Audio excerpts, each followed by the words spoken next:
Design is a slippery and elusive phenomenon which has meant many different things at different times, but all truly inspiring design projects have one thing in common. They began with a dream. And the bolder the dream, the greater the design feat that will be required to achieve it.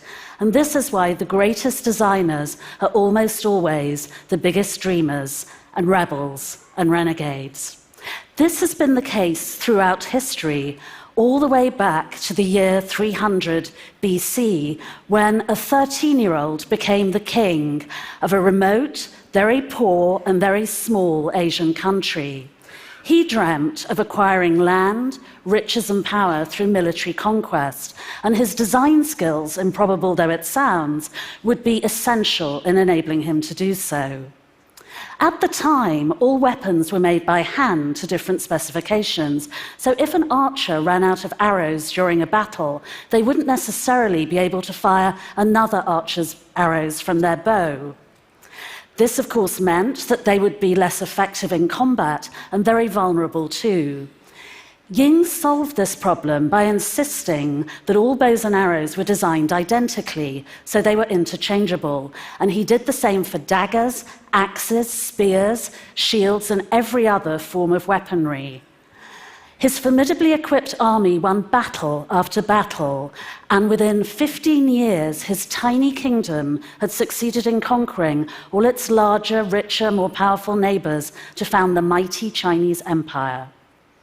Now, no one, of course, would have thought of describing Ying Zheng as a designer at the time. Why would they? And yet he used design unknowingly and instinctively, but with tremendous ingenuity, to achieve his ends. And so did another, equally improbable, accidental designer who was also not above using violence to get what he wanted. This was Edward Teach, better known as the British pirate Blackbeard. This was the golden age of piracy, where pirates like Teach were terrorizing the high seas. Colonial trade was flourishing, and piracy was highly profitable, and the smarter pirates like him realized that to maximize their spoils, they needed to attack their enemies so brutally that they would surrender on sight. So in other words, they could take the ships without wasting ammunition or incurring casualties. So Edward Teach redesigned himself as Blackbeard by playing the part of a merciless brute. He wore heavy jackets and big hats to accentuate his height. He grew the bushy black beard that obscured his face. He slung braces of pistols on either shoulder. He even attached matches to the brim of his hat and set them alight so they sizzled menacingly whenever his ship was poised to attack. And like many pirates of that era, he flew a flag that bore the macabre symbols of a human skull and a pair of crossed bones, because those motifs had signified death in so many cultures for centuries that their meaning was instantly recognizable, even in the lawless, illiterate world of the high seas. Surrender or you'll suffer. So, of course, all his sensible victims surrendered on sight. Put like that, it's easy to see why Edward Teach and his fellow pirates could be seen as pioneers of modern communications design, and why their deadly symbol, there's more, why their deadly symbol of the skull and crossbones was a precursor of today's logos, rather like the big red letters standing behind me, but of course with a different message. Yet design was also used to nobler ends by an equally brilliant and equally improbable designer, the 19th century British nurse Florence Nightingale. Her mission was to provide decent healthcare for everyone. Now, Nightingale was born into a rather grand, very wealthy British family who were horrified when she volunteered to work in military hospitals during the Crimean War. Once there, she swiftly realized that more patients were dying of infections that they caught there in the filthy, fetid wards than they were of battle wounds. So she campaigned for cleaner, lighter area clinics to be designed and built. Back in Britain, she mounted another campaign, this time for civilian hospitals, and insisted that the same design principles were applied to them. The Nightingale ward, as it is called, dominated hospital design for decades to come, and elements of it are still used today. But by then, design was seen as a tool of the industrial age. It was formalized and professionalized, but it was restricted to specific roles and generally applied in pursuit of commercial goals, rather than being used intuitively as Florence Nightingale, Blackbeard, and Ying Zheng had done. By the 20th century, this commercial ethos was so powerful that any designers who deviated from it risked being seen as cranks or subversives. Now, among them is one of my great design heroes, the brilliant Laszlo Moholy-Nagy.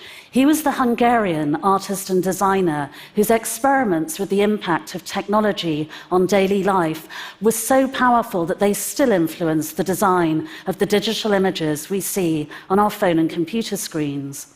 He radicalized the Bauhaus design school in 1920s Germany, and yet some of his former colleagues shunned him when he struggled to open a new Bauhaus in Chicago years later.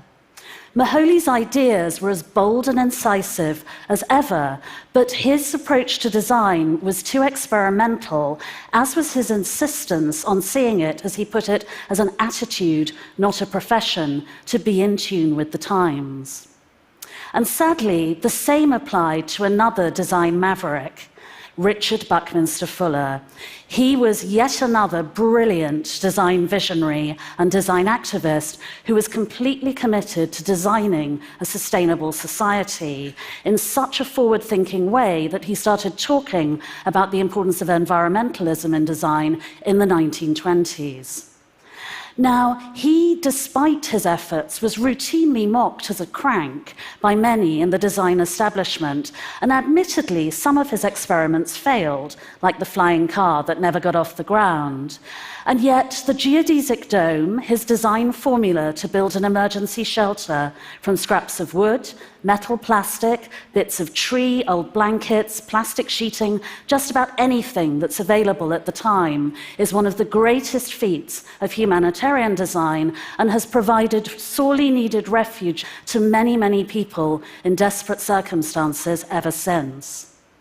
Now, it was the courage and verve of radical designers like Bucky and Moholy that drew me to design. I began my career as a news journalist and foreign correspondent. I wrote about politics, economics, and corporate affairs, and I could have chosen to specialize in any of those fields, but I picked design because I believe it's one of the most powerful tools at our disposal to improve our quality of life. Thank you, fellow TED design buffs. And greatly as I admire the achievements of professional designers, which have been extraordinary and immense, I also believe that design benefits hugely from the originality, the lateral thinking, and the resourcefulness of its rebels and renegades. And we're living at a remarkable moment in design, because this is a time when the two camps are coming closer together. Because even very basic advances in digital technology have enabled them to operate increasingly independently in or out of a commercial context to pursue ever more ambitious and eclectic objectives. So in theory, basic platforms like crowdfunding, cloud computing, social media are giving greater freedom to professional designers and giving more resources for the improvisational ones, and hopefully a more receptive response to their ideas. Now, some of my favorite examples of this are in Africa, where a new generation of designers are developing incredible Internet of Things technologies to fulfill Florence Nightingale's dream of improving healthcare in countries where more people now have access to cell phones than to clean running water. And among them is Arthur Zhang. He's a young Cameroonian design engineer who has adapted a tablet computer into the CardioPad, a mobile heart monitoring device. It can be used to monitor the hearts of patients in remote rural areas. The data is then sent on a cellular network to well-equipped hospitals hundreds of miles away for analysis. And if any problems are spotted by the specialists there, a suitable course of treatment is recommended. And this, of course, saves many patients from making long, arduous, expensive, and often pointless journeys to those hospitals and makes it much, much likelier that their hearts will actually be checked. Arthur Zhang started working on the CardioPad 8 years ago in his final year at university, but he failed to persuade any conventional sources to give him investment to get the project off the ground. He posted the idea on Facebook, where a Cameroonian government official saw it and managed to secure a government grant from him. He's now developing not only the CardioPad, but other mobile medical devices to treat different conditions. And he isn't alone, because there are many other inspiring and enterprising designers who are also pursuing extraordinary projects of their own. And I'm going to finish by looking at just a few of them.